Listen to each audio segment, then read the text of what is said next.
Auzubillahiminash-shaytanir-rajim. Bismillahir-rahmanir-rahim. Assalamu alaikum students, class A subject general science. I hope you are all well.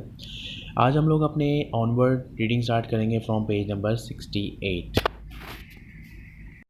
From page number 68 we will start our new topic, law of conservation of mass matter. तो इस्लाम में हम लोगों ने क्या study out करना है कि इस्लाम में के बेसिक जो चीज़ है हमारे पास वो ये है कि जो जितनी क्वांटिटी में हम लोग रिएक्टेंट्स लेंगे हमारे पास जो प्रोडक्ट आएगा वो उतनी क्वांटिटी में. तो हम इसके लॉ के बारे में और भी पढ़ते हैं. Law of conservation of mass was put forward by French chemist Lavoisier in 1785. तो ये लॉ एक फ्रेंच केमिस्ट था, उसने इंट्रोड्यूस करवाया था. उसका नाम लेवोइजियर था. उसने कब करवाया था? 1785 में. This law states that during a chemical reaction mass is neither created not destroyed but it changes from one form to another. इसने ये अपने लॉ में बताया था कि किसी भी मास को ना हम बना सकते हैं ना उसे डिस्ट्रॉय कर सकते हैं, बस उसको हम एक चीप फॉर्म से किसी दूसरी फॉर्म में कन्वर्ट कर सकते हैं. In other words, during chemical reaction total mass of products is equal to total mass of reactants. जो मैंने आपको पहले बता दिया कि जितनी क्वांटिटी में आप प्रोडक्ट रिएक्टेंट्स यूज़ करोगे उतनी क्वांटिटी में आपके पास प्रोडक्ट आएगा. इसकी एग्जांपल यूँ ले सकते हैं कि जितना आपने गाड़ी में फ्यूल डलवाओगे वो उतनी ही रन करेगी, ठीक है, ना उससे ज़्यादा करेगी ना उससे कम करेगी. इसी तरीके से जितनी क्वांटिटी में आप रिएक्टेंट्स को लोगे उतनी क्वांटिटी में आपके पास प्रोडक्ट बनेगा. तो यहाँ पे एक छोटी सी एक्टिविटी है, आप लोग खुद स्टडी भी करोगे. थोड़ी सी मैं आपको इसमें से एक्सप्लेन कर देता हूँ कि यहाँ पे हमने सोडियम क्लोराइड के सोल्यूशन के साथ किसको रिएक्ट करवाया? सिल्वर नाइट्रेट के सोल्यूशन के साथ, ठीक है. तो आपके पास रिएक्शन में क्या बना? प्रेसिपिटेट्स ऑफ सिल्वर क्लोराइड बना आपके पास. Through the activity 5.3 we observe the formation of white precipitates of silver chloride has a product of reaction between sodium chloride and silver nitrate. तो इन दोनों के रिएक्शन के बाद आपके पास जो चीज़ है वो क्या है? सिल्वर नाइट क्लोराइड है. तो इसका the balance chemical equation of the reaction is वो आपके पास सामने AgNO3 NaCl AgCl NaNO3. तो we also notice during this chemical reaction total mass of the product is equal to the total mass of reactants. हमने ये भी चीज़ study out की, जितना ऊपर आप देख रहे होगे डायग्राम में, कि जितने रिएक्टेंट्स का मास था उतना ही प्रोडक्ट का मास है. मतलब कि यहाँ पे लॉ प्रूव होता है कि उसने जो कहा था कि जितनी आप कुछ क्वांटिटी में आप रिएक्टेंट्स को मेजर करके लोगे आपके पास जो प्रोडक्ट आएगा वो भी वो उसी क्वांटिटी में होगा. यहाँ पे एक और एक्टिविटी है, वो आप लोगों ने इसको खुद स्टडी आउट करना है. तो नेक्स्ट टॉपिक है हमारे पास टाइप्स ऑफ केमिकल रिएक्शन. वैसे तो केमिकल रिएक्शन की बहुत सारी टाइप्स हैं, लेकिन यहाँ पे आपकी बुक में सिर्फ 2 को एक्सप्लेन किया गया है, तो हम उसी को स्टडी आउट करेंगे. Thousands of chemical reactions are taking place all the time in the world. They are classified by into different types. हमारे इर्द गिर्द के हर जगह कहीं बहुत सारे केमिकल रिएक्शंस हो रहे हैं, ठीक है.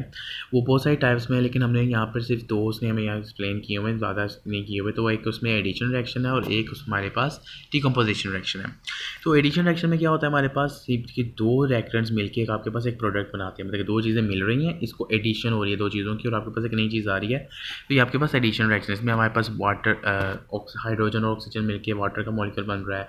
हाइड्रोजन और क्लोरीन मिलके हाइड्रोजन क्लोराइड बन रही है. हाइड्रोक्लोरिक एसिड से कहा जाता है, वो बन रही है. तो ये सिंपल से एग्जांपल्स हैं, ये आप लोग स्टडी आउट करोगे. Next, decomposition reaction, a chemical reaction during which a compound splits up into 2 और मोर सिंपल सब्सटेंसेस. मतलब इसमें क्या होता है कि आप एक सब्सटेंस डिवाइड होकर आपके पास 2 न्यू सब्सटेंस में बन रहे हैं. तो ये आपके पास क्या है? ये डिकम्पोजिशन रिएक्शन है. मतलब कि एक सब्सटेंस स्प्लिट होकर आपके पास 2 नए सब्सटेंस बन रहे हैं, तो एक वो क्या हो रहा है? डिकम्पोज हो रहा है, अपने आप को डिवाइड कर रहा है. तो ये आपके पास एक डिकम्पोजिशन रिएक्शन है. नेक्स्ट टॉपिक है हमारे पास, यहाँ पे कुछ एग्जांपल्स हैं, आप लोगों ने खुद स्टडी आउट करनी है. Energy changes in chemical reaction में एनर्जी कैसे चेंज होती है, ठीक है. In order to know about the nature of chemical change in various reactions we need to know about the change in energy of a substance. तो जब भी कोई चीज़ में कोई चेंज आता है, ठीक है, तो वो किस तरह से आता है? उसमें कोई ना कोई तो ऐसी सब्सटेंस चेंजिंग्स होती है जिसकी वजह से एक चीज़ से दूसरी चीज़ में कन्वर्ट हो जाती है. The energy of a substance is a particular amount of energy due to which the substance structure of a substance remain stable. अब एक हर सब्सटेंस की एक स्पेसिफिक एनर्जी होती है जिसमें वो क्या कहते हैं, वो अपने आप को जिस स्टेट में होता है उसमें वो उसको फर्म रखता है. तो वो एनर्जी जब चेंज होती है तो फिर वो अपने आप को किसी और फॉर्म में चेंज कर लेता है. Substance undergoes a chemical change और chemical reaction when its energy change. मतलब उसकी एनर्जी जब चेंज होती है उसके बाद वो अपने आप को किसी और फॉर्म में कन्वर्ट करता है. The change in energy of a substance takes place by absorbing और रिलीजिंग हीट और लाइट. ये कब होता है? या तो वो हीट एब्जॉर्ब करता है या तो वो हीट रिलीज करता है. On the basis of change in energy chemical reaction can be classified into 2 types. For example exothermic and endothermic. इस लिहाज से केमिकल रिएक्शंस की जो को दो टाइप्स में क्लासीफाई किया है। एक एक्सोथर्मिक रिएक्शन होता है और एक एंडोथर्मिक। एक्सोथर्मिक में क्या होता है, जिसके अंदर हमारे पास जिसमें से हीट इवॉल्व होती है, इसमें से हीट निकलती है, ठीक है। और एंडोथर्मिक जो हीट को अब्जॉर्ब करता है अपने अंदर, वो होता है आपके पास एंडोथर्मिक रिएक्शंस। तो इसकी स्टडी आउट करते हैं। Exo means outside and therm means heat, मतलब कि जिसमें से हीट निकल रही है। Exothermic reactions are those reactions during which heat is given out. Burning is a common example of exothermic reactions. Fossil fuels, coal and natural gas etc. burns into air to release heat. तो simple है मेरे पास, जिसके वो है जिसके अंदर से heat निकलती है जिस रिएक्शन से, वो होता है एक्सोथर्मिक। इसी तरीके से जो जिन रिएक्शंस में हीट क्या होती है, अब्जॉर्ब होती है, वो अपने अंदर अब्जॉर्ब करता है, वो आपके पास एंडोथर्मिक रिएक्शंस होते हैं। Endo means inside reaction during which heat is absorb is called endothermic reactions. बिल्कुल सिंपल से टॉपिक्स हैं ये दो। उसके बाद जो नेक्स्ट इसी कुछ एग्जांपल्स हैं, आप लोगों ने खुद स्टडी आउट करनी है।